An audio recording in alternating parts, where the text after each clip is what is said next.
है मसीह का प्यारा वचन, ये है वचन प्यारा।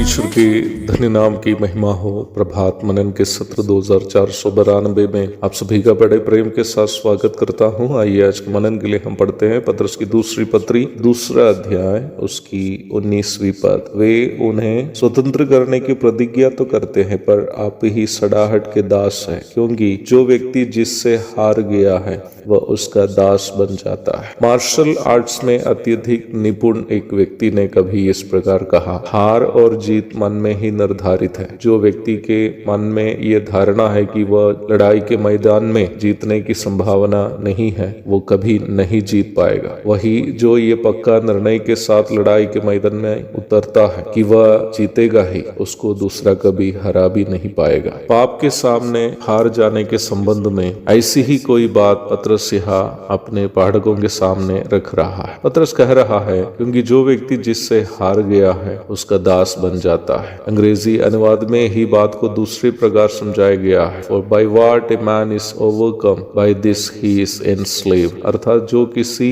मनुष्य पर जीत प्राप्त किया वह उसका गुलाम है। पाप मनुष्य के अंदर वास करने के कारण उसकी गतिविधि हमेशा मनुष्य के भीतर से ही होती है। यीशु मसीह ने भी कहा, जो मुंह में जाता है वो मनुष्य को अशुद्ध नहीं करता, पर जो मुंह से निकलता है वही मनुष्य को अशुद्ध करता है, क्योंकि बुरे विचार, हत्या, परस्त्री गमन, व्यभिचार, चोरी, झूठी गवाही और निंदा मन ही से निकलती है। मत्ती अध्याय 15 पद 11 और 19। प्रभु का कहना यह था कि मनुष्य जो भी पापों को करता है वे सभी पहले उसके मन में उत्पन्न होता है। शरीर केवल उसका लागूकरण ही करता है। हत्या, व्यभिचार आदि घिनौने पापों को मत्ती अध्याय 5 की 21, 22 तथा 27, 28 आदि पदों में इसी परिप्रेक्ष्य में प्रभु समझाए हुए आप देख सकते हैं। इसलिए पाप पर जीत यदि प्राप्त करना हो तो हमें अपने भीतर ही उसे हराना जरूरी है। हत्या, व्यभिचार आदि घिनौने पाप कर्म भी अचानक होने वाले पाप नहीं है। लंबे समय से मन में हम पालने वाले हमारे पापमय स्वभाव अवसर मिलने पर